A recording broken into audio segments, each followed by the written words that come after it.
Hello, VC. This is Bev here, Clarko Vision. So here's my kind of attempt, if you like, at the blinkers thread that Metal Mickey put out a couple of weeks ago. I watched this video, and he's obviously picked out three kind of styles. Death, thrash, and the sort of glammy melodic stuff. So for me, obviously, you can forget about the death and you can forget about the thrash because they weren't really, and to a certain extent, really, they're still not on my radar. They're not kind of my scene. A little bit of thrash heat in there, but so I'm focusing on the kind of the glam, the kind of melodic, kind of hard rocky stuff. I just hate the word glam, although it's much better than hair. That's even worse. But it's also, some of it's kind of different from hard rock, and it's, there's melodic hard rock, and then there's the slightly more glammy side of hard rock. There's a slight shift in style between the two, and I think they kind of intermerge and interlink. And some idiot from somewhere in this world termed it hair metal, which is just beyond pathetic. It really is. I mean, everybody from Black Sabbath to, whatever has hair, But hair's got nothing to do with the music, okay? So, anyway, I'm not going there. I'm digressing here, right? So, the thread. Proof you don't have the blinkers on was kind of the idea, meaning show, if you can, 5 albums from this style that are pretty rubbishy, crappy, and you kind of just bought them because it was of the time and it was a band you probably liked, or a band everybody was kind of talking about at the time back in the day. And so you just bought it, kind of thing. Well, I must admit, I did struggle going through my collection. I did struggle with this because from 87 to 89 is kind of the target area for this glammy style. I was just switching from primary school to high school through that kind of time in my life, so I couldn't go out and buy music. I had to rely on parents and birthdays and Christmas money coming my way. So for me back then, I was learning all about these bands and discovering these bands and the music through the radio and the TV. The TV shows back at the time, they had the chart shows, they had these metal shows as well, they had the radio heavy metal shows back then, which were a blooming sight more popular than what they seem to be in today's world. For the UK, by the UK standards, we didn't have dedicated rock and metal stations like America does. That just wasn't a thing in the UK, so any chance I got to hear metal or see any kind of heavy metal style programmes on the telly, I would try to catch what I could. And you would just record your favourite stuff off the radio and build your own kind of mixtape collections of stuff. So that's how I kind of discovered most of these bands. And so I didn't really own many of the albums from the time, but I've picked out a few that are in my collection now, but they're not great albums. But I'll get to that as I come to them. So And I just, the last kind of one on the thread I just watched Darcy's, and I can kind of relate to some of what he was saying about a couple of the bands in there, because I'm going to mention those same two bands myself, and the first one was Great White, and this album is actually, he said he quite likes this album. I quite like this album as well. Was the first Great White album I ever bought, and it was back in the day. It wasn't in '87, but it was kind of like in the early '90s.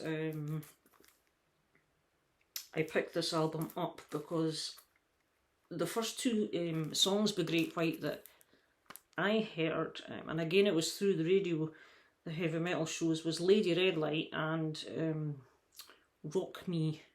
And these to this day are my two favourite Great White songs out of everything I've heard of them. So because of that, I bought this album, and there's one or two other songs on here that I quite enjoy, but I wouldn't say it's a record that I think is amazing.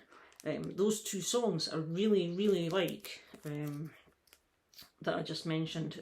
So this is a keeper in my collection, but I also have this, the follow-up, which again Darcy showed twice shy, and this is Diabolical, compared to the previous effort. And I agree exactly with pretty much everything Darcy said, in that it's an album of filler.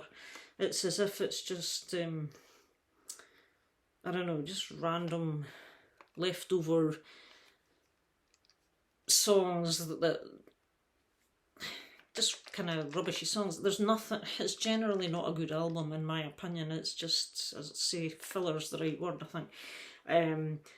But I picked this up more recently. I didn't get this back in the day. This was a more recent find since getting back into the music stuff and collecting. And it's from 1989. Right, I thought, opportunity to hear more of the Great White stuff, because I'd never had this album back in the day. And what a letdown, really. It didn't blow me away at all, so there was nothing particularly memorable. I listened to it a couple of times, and I really not fussed about hearing it again. So that's one of them. So the next one from that period is also from '89 that I've got in my collection. And again, I didn't have this back in the day, but I had wanted to get it for a long time. And it's Kiss and Out of the Shade. Hot in the Shade, rather. It's a bit sorry about the glare there, but yeah, Kiss, Hot in the Shade, which followed on the heels of Crazy Nights. Again, Darcy mentioned that one, and he said he's not keen on Crazy Nights. That is my favourite Kiss album of all time. Now again, I haven't heard everything in Kiss's catalogue, but back in the day, that was one of the bands I latched onto at that time. And it's like what Darcy said as well, a lot depends on when you were born and what moment in time you come to discover certain types of music, certain bands, where you are in life and what's going on in the charts at the time. It's the same for everybody, you know. That's why your parents like the 60s and your grandparents like Frank Sinatra, etc., etc., that sort of thing. It's a generational thing. Crazy Nights, I loved that. The song Crazy Crazy Nights was a massive hit over here, and I do think it probably was better received this side of the pond than Darcy's side, perhaps. I'm not sure, but 80s Kiss, probably like 80s Alice Cooper in a way, is what I prefer. But this, again, was an absolute letdown for me. One, it's too long. It seems to go on forever. There's 15 tracks. Two, I wanted it because I'd heard Hide Your Heart, and that's my favourite song off of here. I really enjoy that. But everything else, I was kind of just, again, like Great White, I felt it was a bit full of filler tracks. There was nothing overly exciting about that. And I think the album that came after this one, That was the one I think that had the Bill and Ted song, God Gave Rock and Roll to You. That was more popular, I think, than this one, I think, here, from memory. But, so, yeah, it's an album that sits on the shelf, and I don't know why it sits on the shelf, to be honest, but there you go. Another one from 1989, down to, again, hearing it on the radio, and this is a band that's not so well known. They weren't, you know, a major name like Poison and Motley Crue and all these bands. This is Warp Drive, album called Gimme Gimme, and it came out on the Music for Nations in '89. I heard the opening track, Bang the Drum, on the local radio station and thought that was a really cool song at the time, and I taped it, obviously, and so it was one of these tracks on my mixtape, and I've been, ever since then, it's always been in the back of my mind to try and source this album, and I did some a few years ago, and it's a pretty not very exciting album. Again, it's all right, but there's, apart from the lead-off track, which is the best track on the record for me, it's kind of just not very memorable. There's nothing that jumps out at me apart from that. It's very kind of, it is of the time, 1989. So again, I basically keep this album because of that first track. So that's Warp Drive. And so, you know, that's all I could have pulled out from 87 to 89, but I'm going to expand the boundaries of Mike's guidelines and go on a bit to the coming years. I have this one, which is 1991 release. Again, this was another band I was hearing about, White Lion. I know they've got releases before this one, and so I never owned any albums from this band back in the day. I've got a couple of notes written down here. You know, around this time, while I was listening to all this stuff on the radio and gathering all this information on these bands, I was hearing Motley Crue, I was hearing Poison, Vixen, Warrant, bits of Rat. Rat didn't really hit my radar, to be honest, but I became aware of them later. But bands like Firehouse and Danger Danger, these were all these bands I was kind of discovering on the radio. White Lion would be another one. Just all these kind of end of the 80s, 89, 90, turn of the decade time. I was hearing and discovering a lot of these bands. At the time, my main bands, my favourite bands of that time was kind of Def Leppard, Bon Jovi, Europe. They were the three that stands out the most. And then, you know, there was Poison. Kind of, I had an interest in Poison, and I must admit it was the music. For a lot of these bands, it was the music way more than it ever was the looks, because I used to look at posters of Poison in magazines and I would look at them and I'd think, why is this band who's playing cool guitar music looking like a bunch of women with too much makeup on? And it was the same for one or two of the other, you know, and I think this is where the glam kind of thing, you know, that and the tight leather outfits, and I thought they looked silly, but the music they were creating was really good and enjoyable. I was liking that, you know, and whereas Bon Jovi and Def Leppard were a little bit more, if you like, normal, they weren't into the makeup, and they were a bit more ordinary with the clothing, particularly around 87 to 89. They were just kind of jeans and shirts and jeans and t-shirts, which was, no makeup. That was a cool rock band to me, whereas the Motley Crues and the Warrants and the Poisons and just some of these other bands, the ones, with the makeup and the outrageous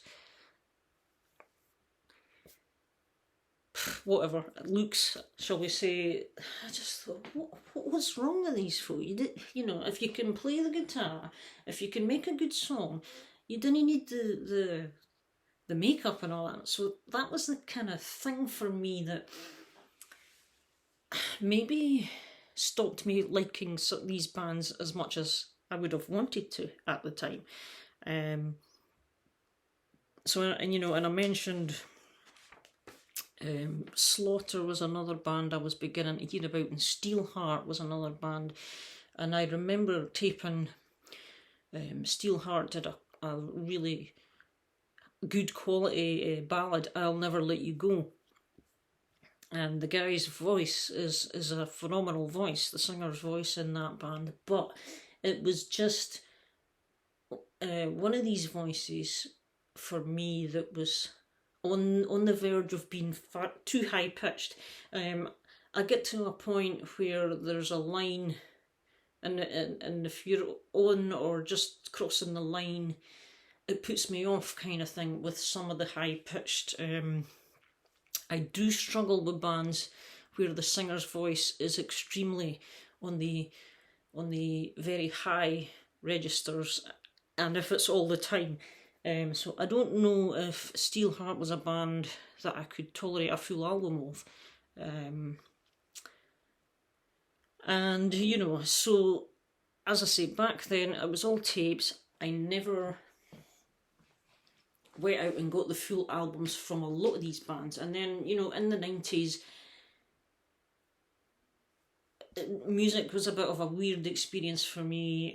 You probably know my guitar hero died in 91, and although I kept trying to find other bands to latch onto, to like, I wanted to find some other bands to like as much as Def Leppard and Steve Clark at the time, but nothing was kind of matching up. And I ended up falling out of love with music. And then when the indie and the Britpop and the grunge came along, I was getting more and more put off with kind of listening to music. I wasn't enjoying it, sort of thing. So when I came back to music several years later, as I say, I'd never bought any of these albums, and I wondered for a long time about picking up some of these albums. There's one or two I'd still like to get. I'd be kind of keen to pick up Vixen's first two albums. And maybe, I don't know, I've hummed and hawed about the likes of Firehouse. Do I really want the album? Danger's another. I used to have the album Screw It, which was released in 91 on cassette, and I got rid of that because the tracks were okay. It was a pretty decent album. There was a couple of really good tracks in there, but again, some of them I felt were just kind of a bit cheesy. Some of the lyrical content was a bit, not my kind of thing, to be honest with you. And I think it was one of these ones that, I don't know if it's like you outgrow some songs, some bands, and you move on to discover other things, because when I come back into music, I've discovered so many different bands, as well as revisiting some of my 80s favourites. I've discovered so many new bands as well, and you think, do I really want to go back and pick up a couple of the Warrant albums. I know some people say Warrant is a whole other band that's much more than Cherry Pie. Well, I've heard a couple of Warrant tracks, but I've not really heard a full album. So, is it worth? I'm interested in the debut Great White. Poison's Look What the Cat Dragged In. I've never heard that album in full. I've heard most of their hits off it, but I've never heard that album in full. And the last two albums I'm going to show here are from 91, along with this one. As I say, this album's okay. It's the only White Lion album I've ever owned. And again, is it a band that I like enough to want to pick up their earlier stuff? I don't know. Probably not. It's not an album I listen to a lot, this one, but it's okay. It's not bad. You're All I Need, that's another ballady song. I remember that song being on the radio. And again, is it Mike Tramp? He's got a bit of a highish voice as well. So I've got another couple from, is it 91? I think these are both 1991 releases as well. And this is from a Uriah Heep. I guess they're not really classed as glam. They're more kind of 70s rock, kind of classic heavy metal, kind of hard rock kind of stuff. But by 1991, when they released this album, I think Uriah Heep were going through a difficult time, but this is a blatant attempt at Uriah Heep trying to sound like the bands of the time, like the late 80s, early 90s kind of melodic stuff. I think that's what this is, and again, I bought this album for one track only that I heard on the radio called Stand Back. I taped that off the radio, really enjoyed that track. Finally picked up a copy of the album, and again, it's an album where, to me, there's a lot of filler, and it is by no means classic Uriah Heep. So, yeah, as I say, I think this is one of the older bands trying to keep up with the style and the changes and the technology of the time. So it's another album that rarely gets a listen. And then there's this one. Kicks and Hotwire. So this is not their debut either. They had a couple of earlier albums, I think, or at least one. But I heard, again, purely down to radio airplay, I discovered them through the track Girl Money, which I heard, and probably along with Danger's Naughty Naughty, this song, Girl Money by Kicks, you could say they're probably two of the most kind of sleazier, kind of sexy sort of content in the lyrical form. That kind of sleazy vibe about the tracks, which I generally don't like, but these two songs, I like the songs. I actually like the tune, I like the music, and the lyrics fit in really well, you know, with the tune. Absolutely loved the track Girl Money. Grabbed the album, I thought this has got to be a good album, and again, it's kind of, it's okay. For me, Girl Money is the best track on here, but the rest, there's nothing outstandingly memorable on it for me. So again, it's an album I don't listen to very often, and when I do, I usually just go to track 2, and after that, put something else on. So, you know, that's all I've got to show here, but what I would say regarding the blinkers, maybe I've got them on, I don't know. I'll let you decide that, to be honest, but I've always been selective with my music. If there's something I don't like, then I just won't buy it. If there's a band I can't get into, I will not pretend to get into it just because everybody else is into it. That's never been me. Music's been always a very important part of my youth and my upbringing. It was just part of our lives, and there's no point in listening to music if you don't like what you're hearing. You know, music is meant to be an enjoyable experience, and so if I don't enjoy it, it's not going to be in my collection, or I'm not going to be listening to it in any serious way. So I've weeded out a lot. I got rid of a lot of CDs when I, thinned out my CD collection from back in the day. There was a lot of stuff I got rid of. So I don't have a lot. Really, just what I've shown there are mostly the stuff I'm not hugely into. Apart from One Spittin', I will make time for that album, particularly the 2 tracks that I mentioned first. But the rest of what I've got there, they're not things that I would rush out and tell everybody to go and listen to. Feel free to check them out yourselves. You'll see what I maybe mean about 1 or 2 of them. But you might even disagree. You might even love whatever I've shown here. But I know some people are really into that kind of thing. And I think it's all down to the timing. You know, as I say, I was really young back then. I couldn't buy the record collection that many other people were buying back in 87 and 88 and 80, because, I was not old enough.